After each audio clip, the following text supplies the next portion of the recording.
Hello, hello, hello. How are you guys doing this evening?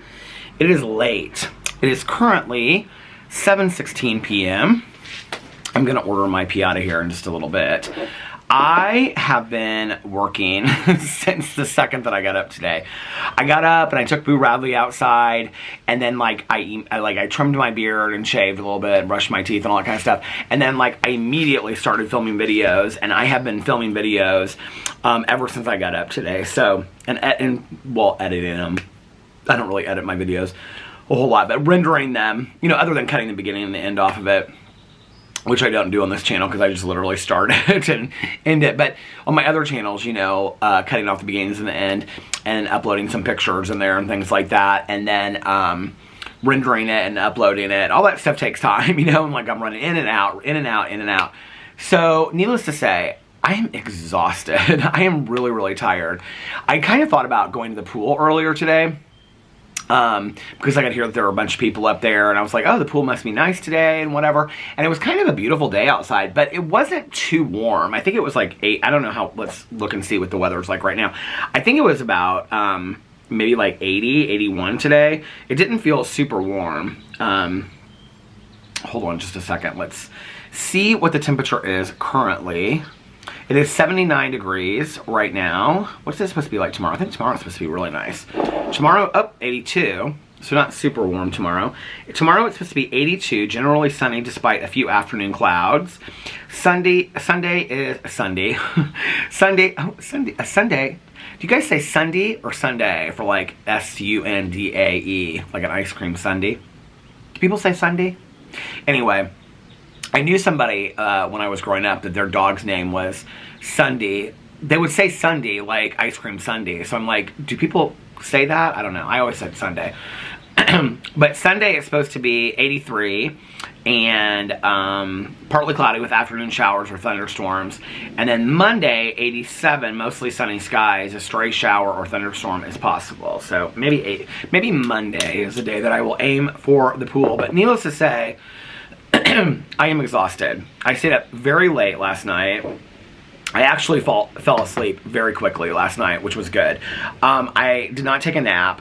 I went upstairs after I got done eating and got everything done, and I was talking on the phone last night to Mel, and I talked on the phone to Tanya and some other people. And then when I got done with all that stuff, I think it was about, I don't know, like 10:30 or 11, I went upstairs and Boo Radley was asleep on Alex's pillow, and I lay down with him for a little bit, and then I was like, okay, if I lay down right now, I'm going to sleep till like 1 or 2 o'clock in the morning. Then I'm going to get up and want to watch shows, and so I'm not going to do that. So I'm just going to get up, and I'm going to force myself through it, and then when I go to sleep, I'll be really tired. So I didn't fall asleep. I just laid there for like, I don't even know how long, 15, 20 minutes, something like that. And I actually, hold on real quick because I'm getting kind of thirsty. I'm trying to get through these bottles of the Izzy Clementine because they're like my least favorite flavor. They're not horrible. They taste like sparkling Sunny Delight. I said before that they tasted like sparkling orange juice, but they taste like, I'm not a big Sunny Delight fan. I know some people out there love it. I knew people when I was growing up that love Sunny Delight. I don't love Sunny Delight. It tastes like sparkling Sunny Delight to me. But what's funny is my nephews loved Clementines. Alex and I used to, like, whenever we would go see them when they were little, we would take them like candy. Because, like, Alex loves, like, Skittles and Nerds and things like that, which I actually did a Nerds flavored water video on my, trying Nerds flavored water on my Peter Does Stuff channel today. Because I hadn't done the water talk videos in a while.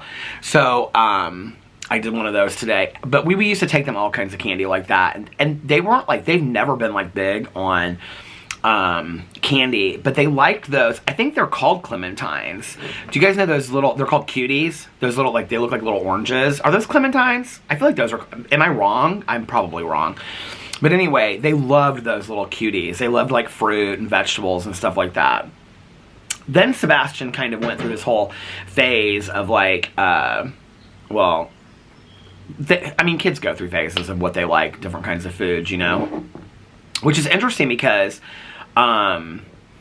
Alex's mom has said that he and his brothers both were like very picky about different things that they, I think she said this. Well, Alex has always been very picky. He still is to this day very picky about what he eats. But Carlitos was never real picky about what he ate. Like, he always was real open to trying, you know, any kind of stuff. Sebastian, not so much, but Carlitos would always, like, you know, try different kinds of food and stuff like that. But they never really liked candy. They were never, like, big candy people. You know, even like around Halloween and Easter and things like that. But we would always take them candy, and, you know, so that while we were all sitting around, you know, talking, playing music, dancing and stuff like that, that they'd have candy or whatever, but they just, they weren't real interested in it. They never cared. So yeah. Anyway. So I am exhausted. I'm very tired, so this is going to probably be a short vlog. I'm actually going to order some food here in a second. I still have some leftover pasta. So what's been happening is that, like last night I ordered two of the same kind of pastas, and then I ordered a sandwich, and I ordered the Parmesan stick, which thank God had no pepperoni in it, and the dipping sauce. And so for dinner, I ate like half of my pasta, and then I put the other pasta in the refrigerator. And then I ate half my sandwich and the Parmesan stick. And I got full, like, real quick. But then what happened, it was, like, at, like, 4 or 5 o'clock in the morning. I think it was, like, close to 5. Because I didn't go to bed till almost 6 o'clock in the morning from watching shows. At, like, 5 o'clock in the morning, I started getting really, really hungry. And so I brought out the half of the other sandwich. And then I brought out, what do you call it? The pasta and the new pasta, and heated it up and ate, like, I only ate like half of it. So I'm like, if I don't order food tonight and I eat dinner and then like all of my food is gone, but I don't have a sandwich, I just have like leftover pasta from late last night, and I think I have a little bit extra from like when I ate dinner, but just like probably like 2 forks. Or did I eat that last night? I can't remember. No, it's still in the fridge, so maybe just a little bit extra. But then if I get hungry real late tonight, I won't really have a whole lot. I didn't, or earlier today I did a review of the Morningstar corn dogs, the meatless corn dogs. And I ate that whole corn dog, well, like a little bit of it. I didn't eat, like I left and threw away. But just like the very end of it. So I'm not like, what? Good night. Have a good evening. I love that she said good night. My neighbor, she's been out working in her garden all day. Isn't that so sweet? Anyway, I don't know why that reminded me of that play, Our Town. Do you guys remember that play, Our Town? Something about that just reminded me of that. But anyway, I'm looking at my weed garden that I have here on my walkway that my plan is to get to this weekend. I had all these things I wanted to do while Alex was gone. I wanted to, like, weed this front walk. I wanted to get everything out of my closet that I've been working on and do all that. I cleaned the bedroom, I cleaned the kitchen, and made it straightened up for me, so, because I like to have, like, a nice space, you know, while he's gone. But I haven't gotten to any of those extra things. I also have dust on my list, because I need to dust the living room, but that won't take me very long. I can put a TV show on in the background. Other than, like, watching my TV shows on the iPad, I very rarely anymore, like, ever turn on the TV. Alex turns on the TV a lot, and he records a lot of things on the DVR, but I don't. So anyway, if I don't order any food, and then I get hungry again at 4 or 5 o'clock in the morning, which, trust, I plan to watch some shows, because I have like 4 or 5 different kinds of, well, I took screenshots of all, like, I looked up the other night, I Google searched, like, the best true crime documentaries are out right now, which was interesting because some of them, like The Lady in the Dale, were from years ago, a couple years ago, because I watched that documentary, and when I watched it, it had already been out for a while. Is this my husband texting me? He said, "You're beautiful," because he sent me a picture of the beach, and I said, "It's beautiful," or I said, "Beautiful," or he sent me a video of the beach, and I said, "Beautiful," and then he said, "You're beautiful." A couple of people sent me messages and said, like, I shouldn't say when Alex is out of town and all that kind of stuff. So I do want to explain this. And I just want to kind of give, like, a caveat to anybody out there, especially those of you that are in the Vloggerinos group. It would make me sad. Well, I shouldn't say that. it would make me sad that if what's happening to me stops you guys from feeling like you can share things in the Vloggerinos group. But I do want to say that I would warn you in sharing very personal things. I don't think they're going to target you guys. I really don't. But just in case, you know, you're worried about that, be careful about what you share. Unless you don't care. Unless you're like, well, if they're going to come for me, they're going to come for me. Like, that's kind of how my cousin Caroline is. She's like, trust me, like, I can defend myself. We're totally fine. But here's the deal. Like, I'm not going to tell my husband to stop posting stuff on social media. You know, like, I'm not going to say, okay, now, I'm not going to say that you're out of town. So, and I understand that people were just telling me that to protect myself. Like, I totally get it. Like, I understand that you guys were just looking out for me. I totally understand it, right? And so, thank you for looking out for me. I appreciate it. But, like, I'm not going to tell Alex and say, okay, the entire time that you're on this trip, like, you can't say that you're out of town. Like, I don't want anybody to know that. Like, I'm not going to tell Alex, like, what to post on his social media, what not to post. Like, that's not the relationship that we're in. And I don't know, for those of you that have watched my vlog for a long time, you'll probably remember this. But at the time that this kind of stuff kind of ebbs and flows, but at the time that, it happens a lot and then it doesn't happen for a long time, then it happens a lot and then it doesn't happen a long time. It seems like when I talk about certain people, it comes out more, you know? And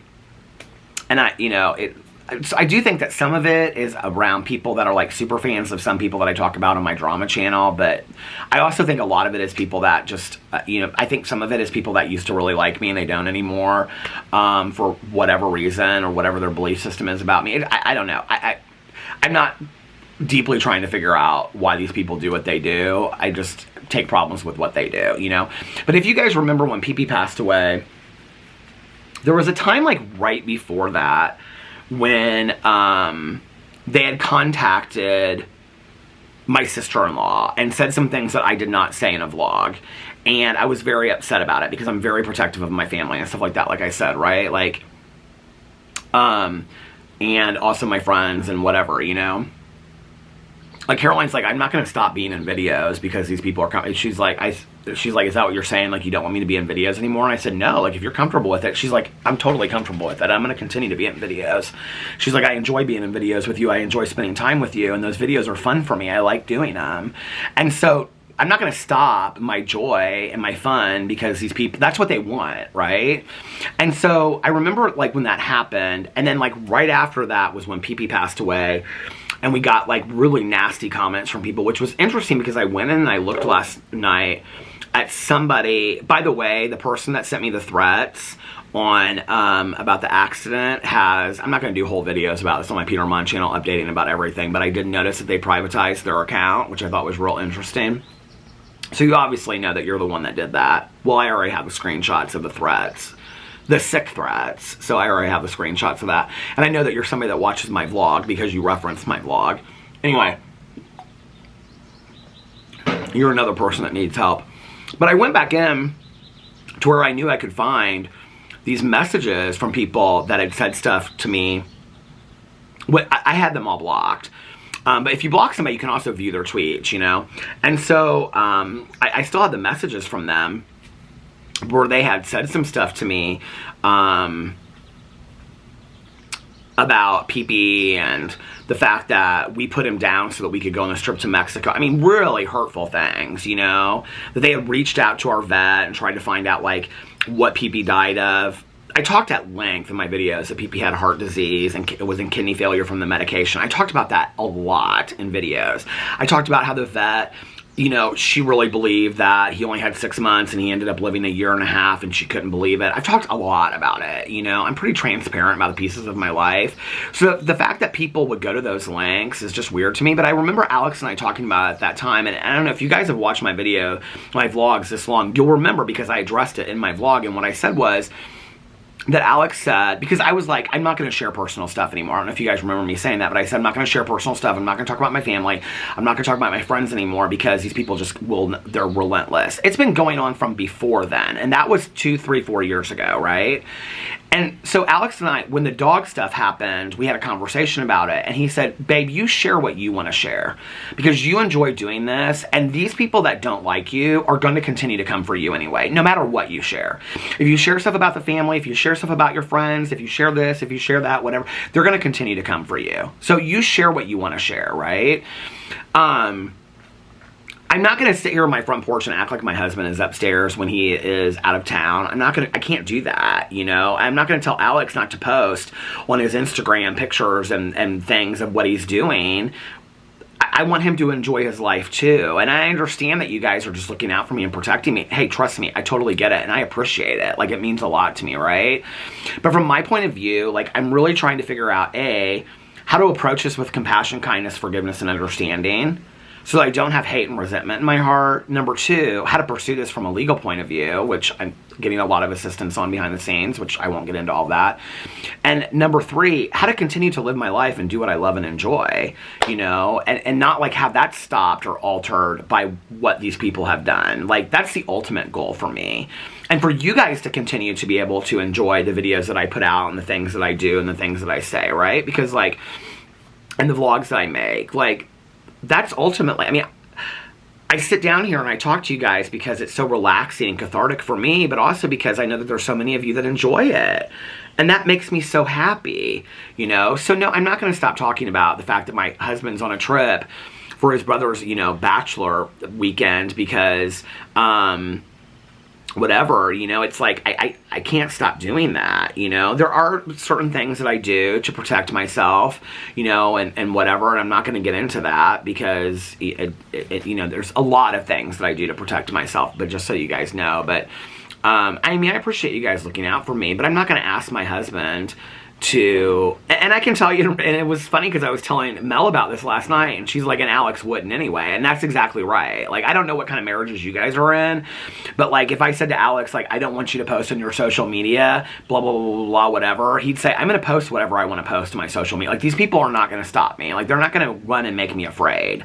Like, that's what they want. And he's like, I'm not going to, he would say, I'm not going to stop doing this. Like, we've had similar conversations. Hey, how are you? Good, how are you? Good, beautiful evening, isn't it? It is. Yeah, it's nice. We've had conversations like that in the past, you know, and he's like, I'm gonna post what I want to post, and if people have issues with it, they have issues with it.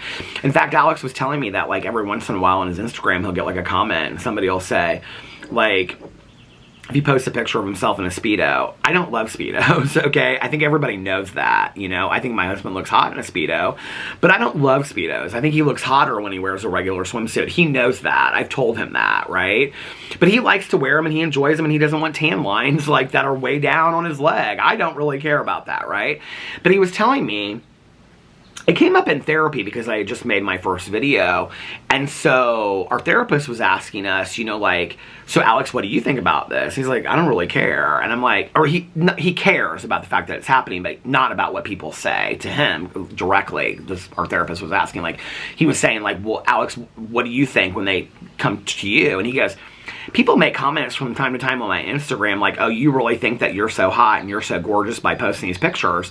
And I wasn't even aware of this because he never says this to me, right? And I turned to him and I said, well, what do you say?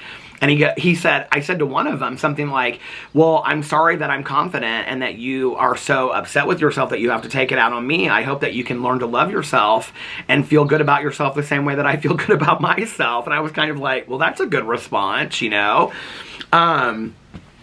But, like, Alex takes certain situations, like the doctor, the vet, following the family members, and things like that. He takes that very seriously. But, like, the comments, like, he doesn't take the comments real seriously. He's like, that just goes along with, you know, part of it. But that's part of what I thought for so long, right? It's the other stuff. And like I said, there's a lot of things that I have not talked about that you guys are not aware of that I'm holding on to because I know who those people are and I know what they've done. And I have identifying information, emails, things like that they've sent to me. That I don't want to say, oh, this happened, this happened, this happened. But let me just tell you, you guys would be amazed at the lengths that these people go to infiltrate my life and find information out about me. I mean, it's really weird, you know? So, but at the same time, like I said, like, I have to figure out how to move forward and move through this with forgiveness and kindness, compassion and understanding. And then I have to figure out how to continue to do what I love and live my life and not let this compromise my joy. I don't plan on going anywhere. I plan on staying around on YouTube for as long as you guys will have me, you know? And probably, in all honesty, after all of my other channels fade away, and I'm 65 or 70, if YouTube is still around, I probably will still be vlogging, you know? Like, that will be the one channel that I still have. So, you know, like, and I appreciate that. That's because of you guys, right? I mean, even if I'm getting 400 views at that point, I'm still going to make vlogs, you know, at 65 or 70 or whatever. I mean, I don't have any plan on going anywhere. And so I have to figure out how can I do that and continue to share stories of my life and enjoy myself, but protect myself at the same time, you know? So, you know, I'm going to do that, but I'm not going to stop sharing stories of my life, and I'm not going to tell my husband what he can and can't do, you know, and things like that. And there's one message that I read was interesting because they said my mother-in-law's first name and a picture that she posted of us. This video is from, or this picture, this was from a while ago, but they, like a picture or a video that she had posted on her Instagram of what we were eating, and they were saying, I mean, they used harsh words about me being heavy, and said it was so obvious by her video on her Instagram why you're so, like, heavy, and why you this and that and whatever, and they used her first name, which obviously anybody can find, right? But, like, I was like, you really want me to know that you are watching my mother-in-law's Instagram, which is not private. I mean, it's open. She could care less. Go over there. Literally everything that she's posting is like having glasses of wine with people and things like that, you know? I mean, she lives her life, you know? My mother-in-law is an inspiration to me that she works hard and she has fun with her friends and she enjoys being with her family, you know? There's nothing to be ashamed of that. And so I'm going to enjoy a home-cooked meal from my mother-in-law, and I should feel ashamed about that because I'm heavy. And you want to shame me for that? Oh no, what you wanted to do was let me know that you are watching all of my family members' private stuff. And that's just the beginning. Like, that is just the beginning of what some of these people have said to me. So no, I'm not going to stop living my life, and I'm not going to stop sharing on vlogs. You guys, I know you like the stories that I tell of my life and things that I've shared, you know? So I'm going to continue to do that. I want you guys to continue to enjoy it, you know? So, but I do appreciate you guys being so protective of me. I mean, it means a lot to me. It really does, you know? So last night I watched the end of the HBO Max. I don't know if I'm supposed to say HBO Max or Max. I guess I should say Max now, right? Because it's now Max, because it was HBO Max and Discovery Plus merged together, and now it's just Max. So I'll just say Max from now on, now that I've clarified that. I watched the third. I was like halfway through. I think it was like halfway through and almost... I think I was like halfway through or almost to the end of the third episode. So I watched the end of the third episode, and then I watched the fourth episode of Burden of Proof, which I have to tell you, in retrospect of watching all 4 episodes, like, it kind of starts off slow, but it was a really good documentary. And it ends kind of inconclusively, but I really liked how they ended it, and the main person that they follow, the brother, he says something at the end of it, and this won't ruin it for you, this isn't giving it away, but he says something at the end of it like, I know we all want, like, stories to have clean endings, and we want people arrested, and we want the conclusive endings, and we want to know how things happen, but, like, that's not life, right? Like, that's not exactly how life happens. And, you know, unlike, like, The Keepers, or unlike other documentaries that I've watched where it's just kind of, like, left up in the air, you don't really know what happens, like, I thought that it was kind of tied together nicely at the end, like, and neatly and nicely at the end of this documentary. I liked it. I thought it was good. I thought it was well done. I would recommend Burden of Proof. It was interesting. It's an open case. The Jennifer Pandos case where she goes missing. I mean, you kind of, by the end of it, you think you know what happened. I mean, I think they know what happened. They just don't have, like, a lot of evidence to it. And part of it is because the case has been open since 1987 when she went missing. But by the end of it, you kind of have some conclusive evidence of, like, what direction. I mean, I went into this documentary, I will tell you this. I went into this documentary really thinking one thing and coming out of it really thinking something else.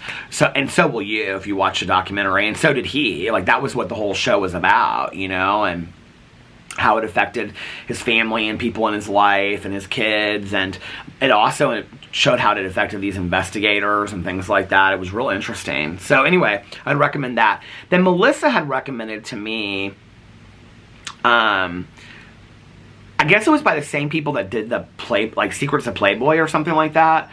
And Melissa loves to watch any of those documentaries, and so she had recommended to me when we were at dinner the other night. It's on A&E. It's apparently going to be a 4-part series, but there's only 2 parts out so far.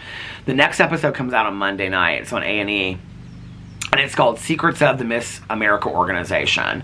And so I started watching this, and they interview, I think it's 20 former Miss Americas, and they interview like people that worked for the Miss America Organization. You guys, I was blown away. Like, I didn't know any of this. I didn't see, apparently it was like mainstream news and things like that. Do you hear this plane? So loud. Somebody's cooking out, and it smells so good. See, I said this was going to be a short vlog, and it's already at like 25 minutes or something. But anyway, I guess I should start ordering my food, shouldn't I? I was blown away. Like, apparently all this stuff was like on the major news networks and stuff like that, but I did not know that. I didn't see this stuff come up. I didn't watch it. I didn't know about it. Which is interesting to me because I know a lot of people in pageants and things like that, and nobody that I know has ever talked about all of these scandals behind the scenes with the Miss America organization. I was completely not aware. On a state level, and what is going on here? On a state level and on a national level. And it's a lot of former Miss Americas that were talking about like all the stuff that happened behind the scenes. It's really interesting. Like I said, I didn't know anything about it. And the next episode is about rule number 7. There's all these rules, okay? Like, the first episode is about the former CEO, and what happens with him. And then the second episode is about the new CEO and what happens with her. And it's constantly, like, there's constant interviews with former Miss Americas, which is interesting. This dog is so beautiful that this girl has. It's a huge dog. But anyway, oh, what is that? That looks good. Oh, Jaggers. They don't have really anything that I can eat. Back in the day, Tanya took me there one time. Do you guys have Jaggers? She took me there one time before I was a vegetarian. She said, you're going to love their chicken fingers. And they literally had some of the best chicken fingers in the world. Okay, 17-minute delivery. Hold on. Let me order my food. I don't know what to get. How about the same thing you always get, Peter? Let's try that. Should I get a Parmesan stick? Why not? It's only $3.49. The Diavolo pasta was delicious, but it was so spicy that you would have to really be in the mood for it. Okay, hold on a second. Tip. Place order. So, and then the third episode that's coming out on Monday is about Rule 7. It's like an old-time rule that they had. Oh, the second episode's a lot about them getting rid of, like, the swimsuit competition and how they changed, like, a lot. And they, instead of having, like, a platform, it was like a social justice initiative. Not social justice. Social platform initiative. It wasn't platform. It was social something initiative or whatever. They changed everything to do with how it all went down. I think they're going to change it back is what they're going to explain, because a lot of that, of how they do evening gown and things like that, is not like, I think it's changed again since that. But anyway, so the next episode is about, like, Vanessa Williams winning the Miss America pageant, even though she gave back her title and things like that. But it's talking about, like, women of color being in the pageant. And that Rule 7 says something about that you can't, like, it's too difficult to just, I mean, it was so bizarre when I saw the trailer for it. I was like, what are they talking about? Like, that you cannot compare the beauty of a black woman to a white woman. It was so bizarre, okay? And then they interview several black former Miss Americas that were like, that they believe that they never thought that there would be another Black Miss America, and that they think that that rule still exists within the Miss America organization. It was very interesting. I was like, this is unreal. So that's the 3rd episode that comes out next Monday. And then I don't know what the last episode's about. Okay, Piata. Every night, Piata. My neighbors and all my friends all know that I eat piata, and they think it's so funny. The camera stopped. I didn't even know it. I think I'm going to put my sandwich in the fridge, and then maybe my pasta in the fridge, or maybe sometimes I leave my pasta out and then just microwave it. Hey, how are you? Hi. And she had a real cute hat on. What was I going to say? Oh, I don't leave it out. I leave it in the bag is what I meant. But I leave the bag on the counter. But I think I'm going to do that. And then I think I'm going to lay down and take a little bit of a nap. Because I am like super, super tired. What was I just going to do? I was just going to look up something. Now I totally forgot what I was going to look up. Oh, well, it doesn't matter. Oh, I know what I was going to look up. Apple TV to see if the new episode of The Crowded Room came out. I'm sure it did already. Let's see. Yep. The 9th episode of The Crowded Room came out. So I'm going to watch that tonight. And then let's look and see if I think the next episode of Cruel Summer came out on Hulu. Let's look it up and see. Here it is, Cruel Summer. Watch the next episode, episode 8. So I'm going to watch that. It's called Confess Your Sins. So there's 8, 9, and 10. 3 episodes left of that. And 9 and 10 of Crowded Room, so I've got those 2 episodes to watch. Which I have to tell you, like, Crowded Room and Cruel Summer, I'm both kind of over. Like, I don't even really want to watch anymore. But I'm watching it because I just don't have a whole lot more to watch. But, like I said, so I read this article about, like, the best true crime documentaries that are streaming right now, and I screenshot, like, 5 or 6 of them. I actually asked Mel last night. I was like, have you heard of any of these documentaries? And she hadn't really heard of any of them either, except for, like, the one that was based on the story and the book, The Good Nurse, about the guy that was like killing people, that was a nurse, or whatever he was. I think he was a nurse. But we read that book 2 years ago or something like that in the True Crime Book Club. It was like our December book, because I can remember I was in Mexico and I listened to it on audiobook on the beach. It was okay. I didn't love it. We've actually read 2 books by that author. The other book was about the woman that, like, killed her friend, and, like, it was, like, Tell No One, I think is what it was called. But anyway, so I was going to go in and watch this documentary. It's on Netflix. I'll tell you what it's called. Hold on a second. Let's pull up Netflix. Has anything come out that's good? Anything new? Bird Box Barcelona. Has anybody watched that? Because I read the book, Bird Box, and then I watched the movie with Sandra Bullock, which I thought was pretty good. Oh, Tanya told me that the Rock Hudson documentary on HBO, or on Max, was I'm going to keep on saying HBO Max, was pretty good. Let's see the top 10 shows in USA Today. Sweet Magnolias. I heard that was cute, but I haven't started watching it. Quarterback. No interest. Suits. The Lincoln Lawyer. I've already watched all the episodes are out. Too Hot to Handle, no interest. Survival of the Thickest. The Witcher. What is this? Something Cake? Is it Cake? Is it Cake 2? 5-Star Chef. All these cooking shows. And what is this? Sonic Prime. Those are the top 10 shows.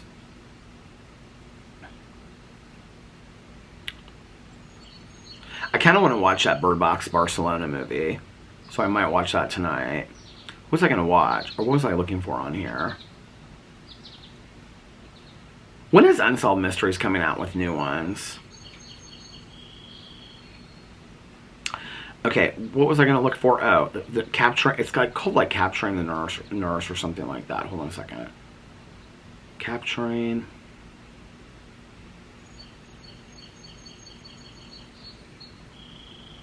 Capturing the Killer Nurse. And it's just a documentary.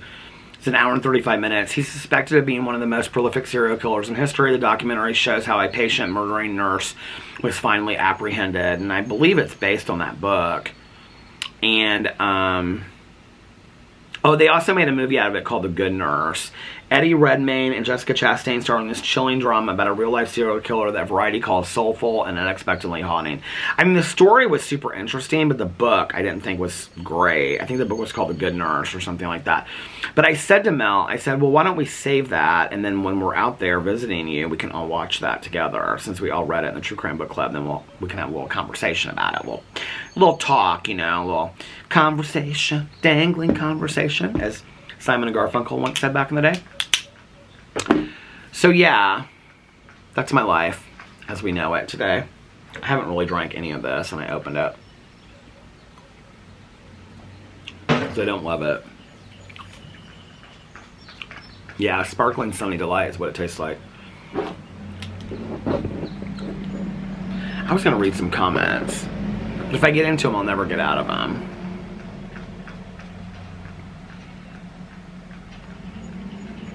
Now I have that dangling conversation song stuck in my head.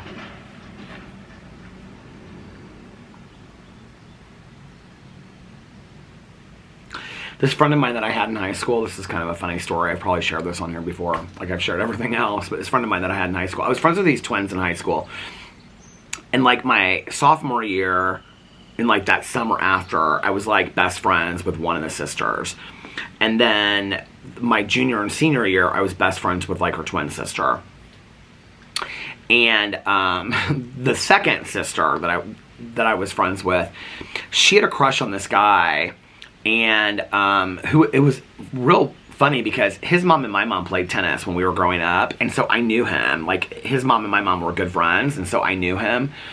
And so she had a crush on him. He was kind of different. Like, he was kind of nerdly cute, and he would, like, put, like, CD covers. Like, this is no mystery. He knows that this happened. So, like, I'm not telling anything that nobody knows. But he had, like, CD covers on his locker. Like, you know how, like, people would decorate their lockers and stuff? He'd always put, like, CD covers, like, just the paper covers. He would, like, take them and, like cut them and like you know, just like 2 at a time, like whatever he was like real into. And he always listened to like either like music like Simon and Garfunkel, or you know, like grassroots kind of music like Fleetwood Mac or whatever. But I remember like Simon and Garfunkel was like one of the bands that he liked. Or he would listen to like, I think his brother was older and in college at the time, so he listened to like a lot of like college music like that were played on like college radio stations, you know, and stuff like that. Like what people call emo today, but back then we didn't call it emo. I don't think that word had even come out yet. But anyway, my friend, she had like a total crush on him. So one night, we convinced her to write this letter to him. Have I shared this story on here before? We convinced her to write this letter to him and tell her that she had a crush on him and would like to go on a date with him and all this kind of stuff. She was so nervous. We like sat somewhere, I can't remember, like Perkins or Denny's or Steak and Shake or something. We concocted this letter, I'll never forget. And the letter said, it was so corny, you guys. All I remember is that, I mean, it was real sweet. It was like, you know, like, I've admired you from, it was like such a cheesy love letter. And it was like, I've admired you from afar, blah, blah, blah, whatever. But because he liked Simon and Garfunkel, I convinced her to say in there, like, I would love for us to, like, go out sometime and have a dangling conversation, which is a Simon and Garfunkel title to one of their songs. But she and I love Simon and Garfunkel, too, and I thought, okay, this will be like, he'll know the reference, right? So it's, like, real cute. So I'll never forget, like, we had this letter, and she was so nervous, and it was she and I and this friend of mine that we have the same birthday, and she was, like, a year behind me. She lives in Portland, Oregon now. And this friend of mine, she lives in Bellingham, Washington. She and her sister live like an hour apart. I think, no, her sister lives in Bellingham, Washington. She lives, I can't remember where, but like an hour away. And they all live on the West Coast now, and they're all like total hippies. This actual friend of mine, she's a naturopathic physician. But she was so nervous, and so, like, we drove by his house, and she was, like, in the back seat, and we're like, get out, like, go run it up to his doorstep, and, like, put it on the doorstep, and then ring the bell. This was, like, on a Friday or Saturday night or something like that, and she's like, no, I can't do it, I can't do it. We're like, I'll never forget this. We're like, girl, just do it, okay? We're gonna be, like, right here. We're not gonna go anywhere. We're not gonna, like, leave you behind, right? Just, like, go up to the door. And he lived in, like, this, like, really, like, this street that had, like, tons of, like, tall trees and stuff like that, you know? It was like house. I mean, it was like a nice neighborhood, but like had huge trees and it was very dark and kind of scary and stuff like that. We're like, girl, we're not gonna go. Who is texting me? Hold on a second. We're like, we're not gonna go anywhere. Just like, you know, just like go run up there and put it on his doorstep. And then, because there was like 2 entrances to this neighborhood, and like one was like coming in. It was like if you went down this, like you came in this way, and then you went down a street, and then you turned like left or right, and his house was like right there. And so if you turned left, you could get out of the neighborhood. And so like we like went there and turned like left, which is probably right to you guys right now, but it was left for me.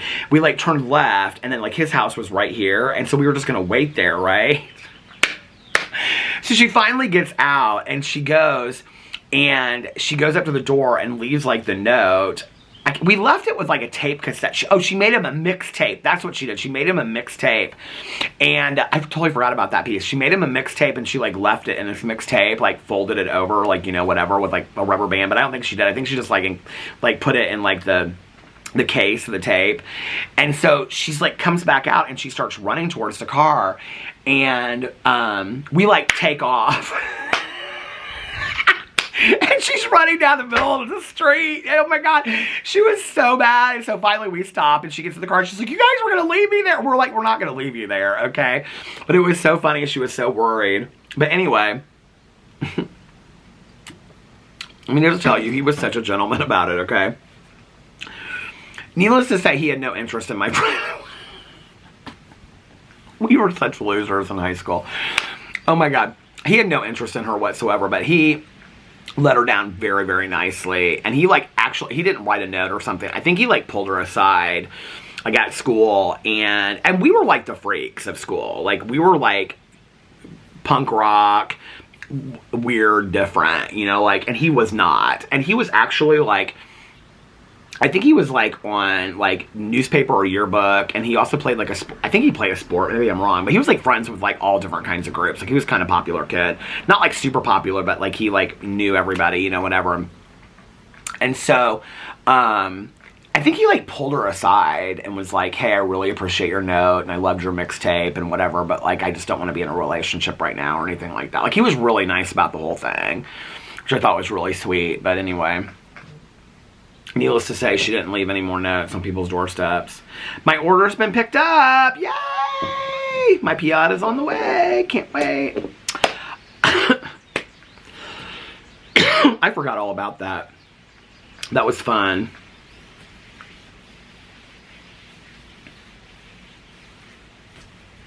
You know, that's like one of the things of like not being out in high school. Like I had crushes on people, you know, like the battery died. Okay, well, I'm not going to vlog for a whole lot longer anyway. But, I was thinking about, like, that's, like, one of the things about, like, not being out in high school that, I mean, I did have crushes on people, you know? Like, I had a crush on this guy named Rusty that was only, like, at our school for, like, 6 months or something, and my friend found, it was her sister, actually, that found out about him through some people that she knew, and then he, like, moved away. And I actually, like, based my book that I wrote on him. He had really cool hair. And the whole, if you've ever read my book or you've heard me, so for those of you that want to read my book, that, because like people constantly, not constantly, but every once in a while people will be like, constantly. Not constantly. I wish it would be a best-selling novel. No. But every once in a while, I was going to say every once in a blue moon, but it happens pretty regularly. People reach out to me and be like, where can I get your book? So my book's out of print. Don't buy it on Amazon for whatever. Those, I don't know who's buying those. I don't know who's selling those books. I don't make any money off of it, but they're selling it for like $500 or $600. Don't. Okay, it's not worth it. Which is exactly why I read it on my BookTube channel for free, so that anybody that wanted to read the book or hear the book could hear it from me reading it. So several years ago, I think it was 2 or 3 summers ago, I read it like in segments. I read like 3 chapters at a time on my BookTube channel. So you can go there. There's like a playlist that says the before, now, and after then.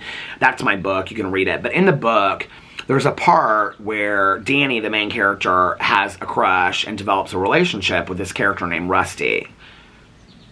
Now I can't even remember my own damn book if his name was Rusty. Yeah, I think I did call him Rusty in the book. Anyway, because I think I said there was something at the beginning of the book, like I dedicated it to the real Rusty or something like that. Is this not so weird that I wrote this book in 2014? I can't even remember the characters' names. Now, this is where people will be like, Peter didn't even write that book. He can't even remember the names. No, it's called Getting Older is what it's called.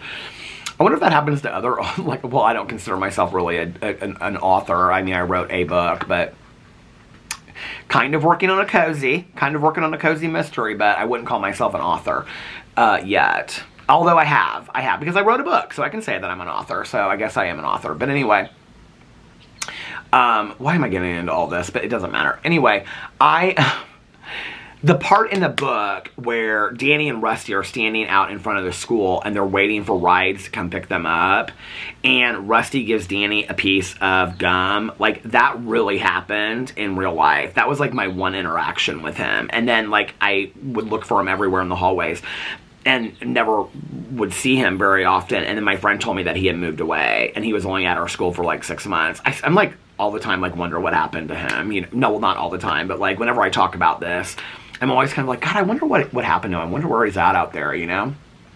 So Rusty, if you're out there and you're watching this video, let me know what happened to you, because I have no clue.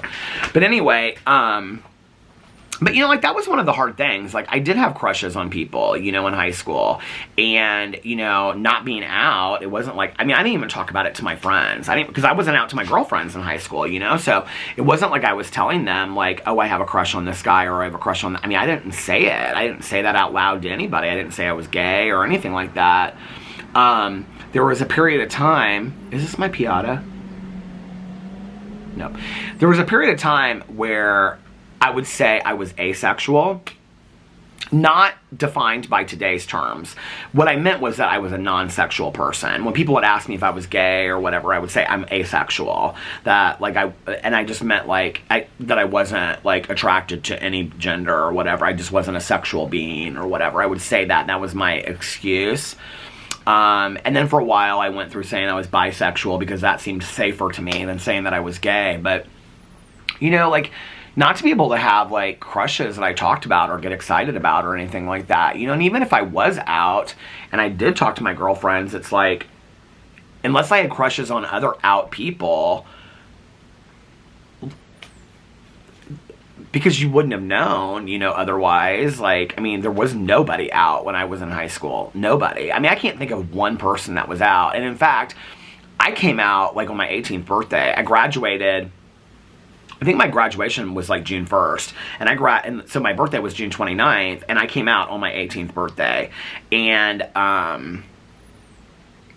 when I came out, like, later when I would go out places and see people that I graduated with, that they were all friends together, like all these guys that ended up coming out, like, they were friends together in high school. Like, I don't know if they were talking to each other and telling each other that they were gay. I have no idea.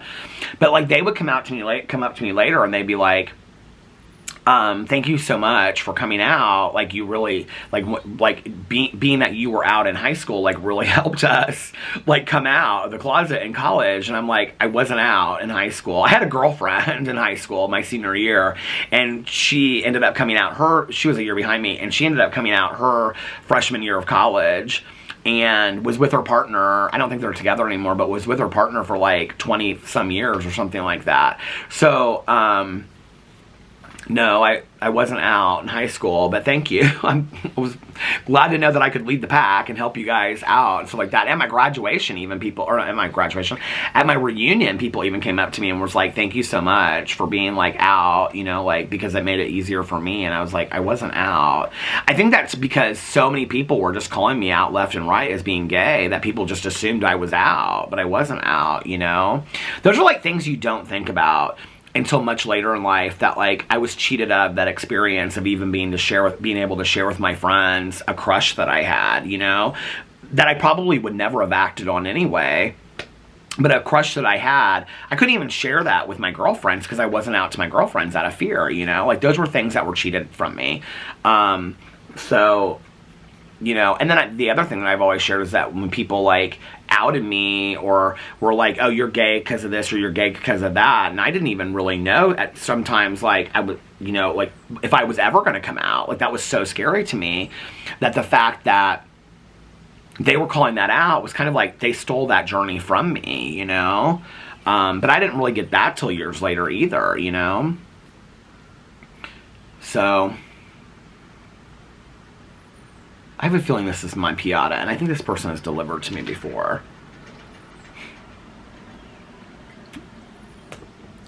Did you guys hear the girl? She was really sweet. She was like, here's your food again. And I was like, said something, and she said, yeah, this is my Piata.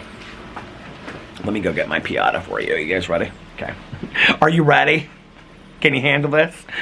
You don't have to be ready. I'm going to get it. You don't have to go get it.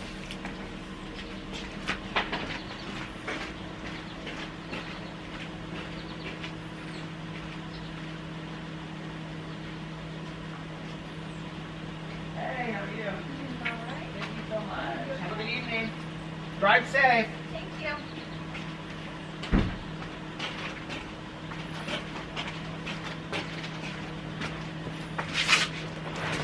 Why do they forever want to take a picture of me as I'm walking away? Why don't they just say, like, can I take a picture of it with you holding it or something?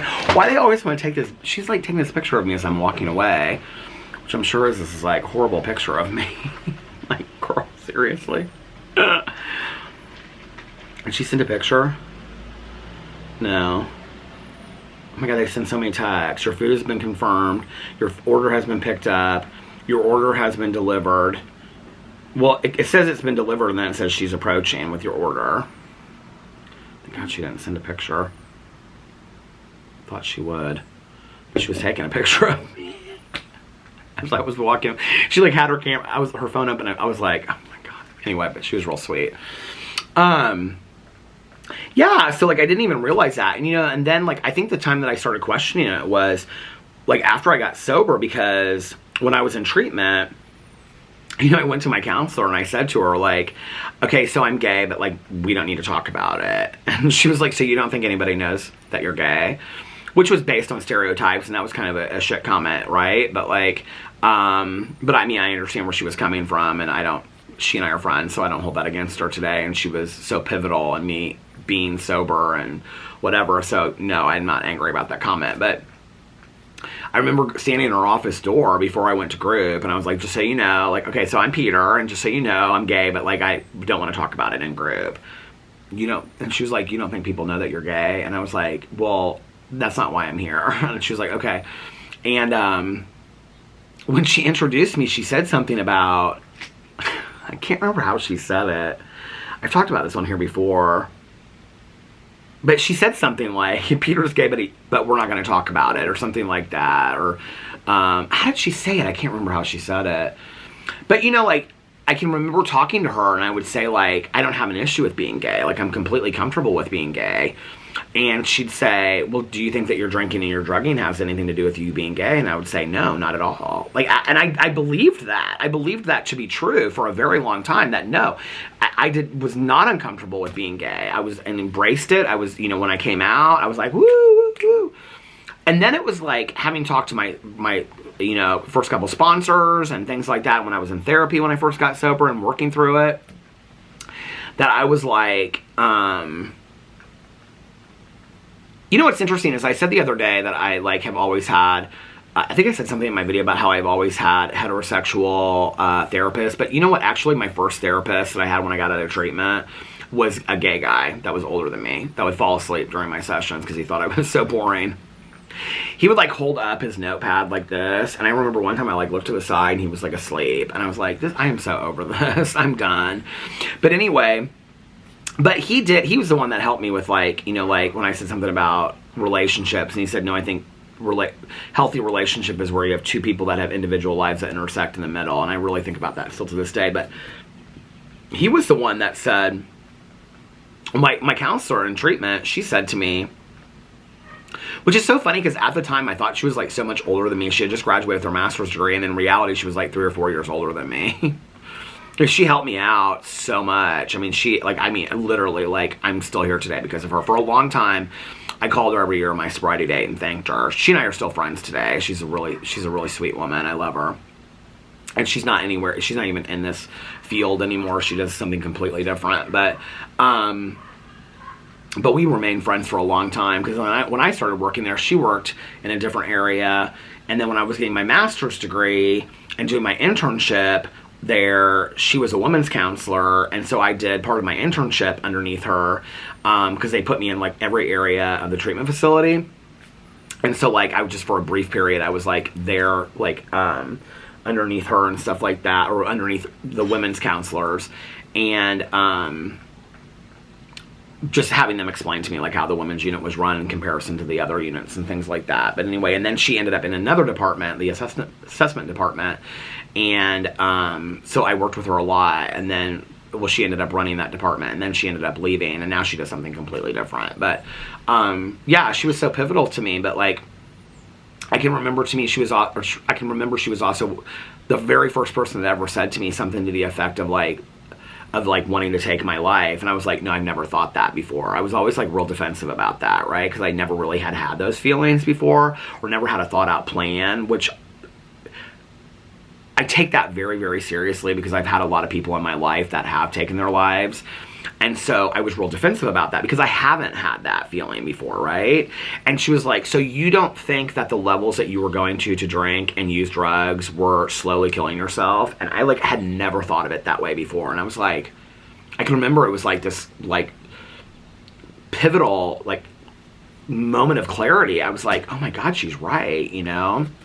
And then with several sponsors that I worked with and in therapy, looking at the heavy drinking and using that I was doing, that like really like amped up at the time that I came out, what I really realized was it allowed me to be more comfortable in my own skin, going out to gay bars, hooking up with people, which didn't even end up happening sometimes because I was so blacked out drunk or whatever, you know, or hitting on people or interacting with people or whatever. Like, it made me more comfortable in my own skin. So no, I wasn't comfortable being gay at all. Like, I wasn't able to go on that journey on my own, and I felt like other people had taken that from me, and I didn't really know who I was. And so it took me a long time to feel comfortable in my own, not a long time, but like a few years to feel real comfortable in my own skin.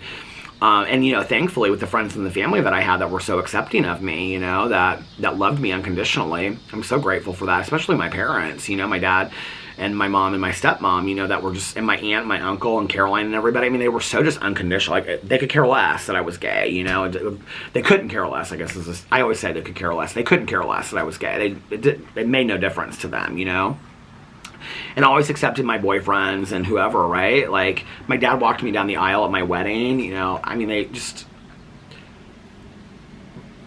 My aunt and uncle were always so supportive. Friends of the family were always so supportive, you know. So, like, I started to learn to love myself and accept myself for who I was, and realize that I didn't need to numb myself, that I could be whoever I wanted to be, and I could love myself for who I was. And I really had to kind of be shown that by other people that were treating me that way, you know?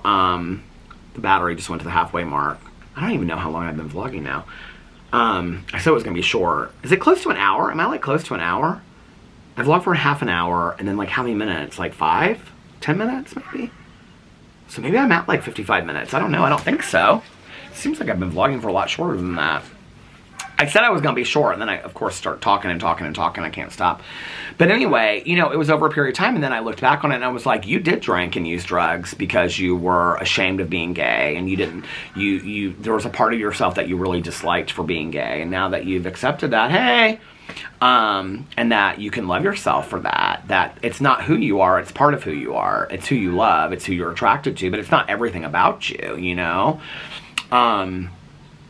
And then when I started, you know, looking at the history and seeing people that had fought for my rights that came before me 10, 20, 40, 50 years, and realizing that these people were so proud of who they were, that they were willing to fight for their rights, I thought, I have nothing to be ashamed of, you know? And like, their histories of being forced to hide out of fear of safety, or psychiatrically being locked up and things like that, you know, that they were so terrified of that. And then when they came out of those shadows, which is why pride is important, you know, I realized I have nothing to be ashamed of. I should love myself for who I am. This is just part of who I am, you know. And So, and I'm very grateful about that. You know, my mom was a very religious person, and she would say to me, you know, that, and she was very proud that her church was so accepting of gay people. And she would say to me, you know, like, I believe that, you know, God is of love, and that God loves you just as much as he loves me, you know, and could care less,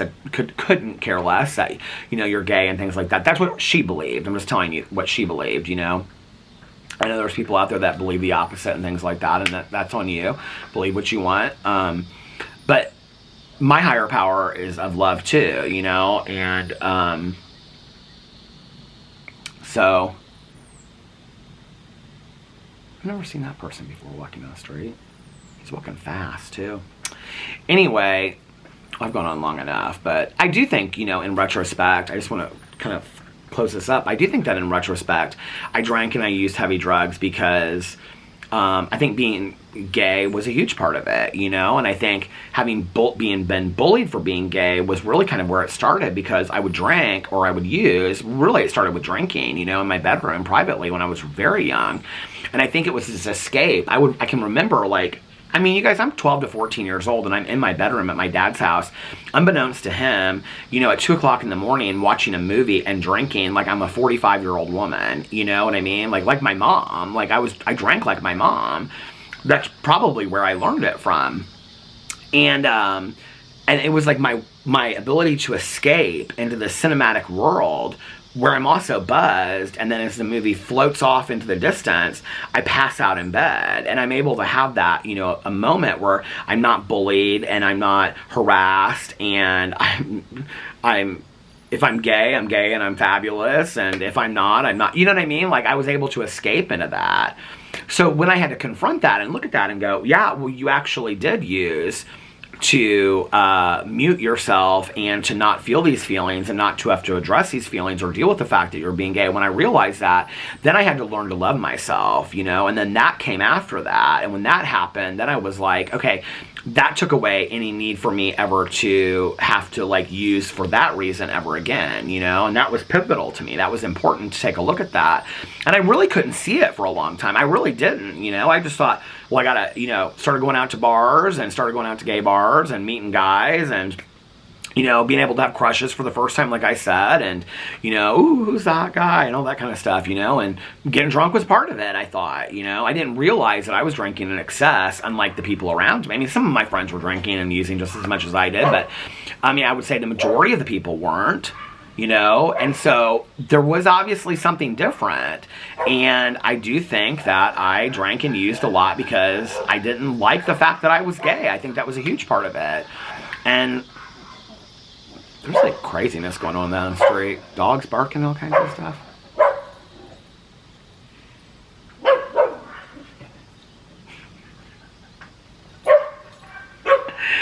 She's so sweet. She can hardly hear, so I wasn't gonna like shout out to her, but she's like pulling her dog down the street. That's the woman that, she's like so sweet. She's like got her on this leash, and she's like trying to like pull her down the street in the opposite direction, because this woman down here has her dogs out in their yard. And this is the woman whose dog passed away, and she got a new dog. And she's like trying to be like real gentle with her. She like pulls her down the street in the opposite direction. The dog's like pulling her like this way, and she's like real short and little. She's real sweet. But anyway, yeah, I do think it's important, you know, that I think it's important that I acknowledge that. I don't even think that I realized how much pain I was in over that, you know? And I think the fact that I wasn't ever sure if I was going to come out, because I didn't know how that was realistic, meant that I pushed all that down. And, I mean, I knew I was gay, but I didn't know how I was going to be able to live an out gay life. I didn't really until like my senior year, when I met somebody that my friend worked with, you know, at the mall. I didn't know any other than friends of my mom's, you know, that would like come over and dance in the living room to Thelma Houston and stuff like that. Like, I didn't know any out gay people that were living productive, successful lives or had partners and were living in a house. I didn't see that like that. I didn't see that like we see that today. There was no pop culture people out there, you know, that you would hear rumors about stuff, but like you didn't see it. And so I didn't have any role models for that. So I didn't know how that was possible. And, if there were, I can't remember any, you know, maybe, you know, random musician here or there, but, you know, no, it just wasn't talked about, you know? And so, or somebody would say like, oh yeah, I have like a gay cousin that lives in New York City or something. I mean, it'd be something like that. It wasn't like there'd be somebody in your street that was a gay couple, you know what I mean? Like, that didn't happen back then. I mean, I just didn't witness that. And so I had no point of reference, which I think is why own voices in movies, books, and TV shows are important, because to tell own stories, of people's own stories, because I didn't see that. Like, I didn't, you know, like, I've talked about this before. It's like going to the bookstore and I would look for, like, books, and it's like, I didn't see any books, you know? Like, there was, like, book sections that were, like, 4 books, you know, and stuff like that, and I couldn't find myself in anything. I mean, today, there's tons of books out there, like TV shows, movies that have gay characters, LGBTQIA plus characters in every aspect of the rainbow. There wasn't that, you know? So yeah, we're taking several steps back in some ways, but we've taken huge steps forward in many ways, you know? I think just representation of people sharing their stories, I think, is important. Just people out there sharing, hey, I'm just a guy in Indiana that's living here with my husband and my dog. To somebody out there, I hope, maybe somebody that will see this will be like, well, maybe I can have that too. Because I never thought I could, see? And so I think my response to that was to drink, and then when I came out, I didn't know what to do with that, and so I drank heavier and heavier and used drugs so that I was more comfortable in my own skin, because I wasn't, you know? And then that allowed me to be that person that you wanted me to be, that was fun in the bar and could hit on you and flirt and dance and all that kind of stuff, right? And whatever, and to be a different version of myself. And I just didn't realize, I don't think I ever realized it ran that deep, you know? And so I'm so thankful for her for bringing that up to me, you know? And then working on it with my therapist, and at that time, and sponsors. And no, I didn't get rid of him right away when he fell asleep in sessions, and that wasn't the first or the last time that it happened. But I did eventually get rid of him. I didn't feel like he was super invested in me as a counselor, as a therapist. But anyway, you know what's so funny is, like, I'm like going like this back and forth with my eyes. I'm like, I know that when I stopped seeing him, I went to go see somebody else, but for the life of me, I can't remember who I saw. Isn't that so weird?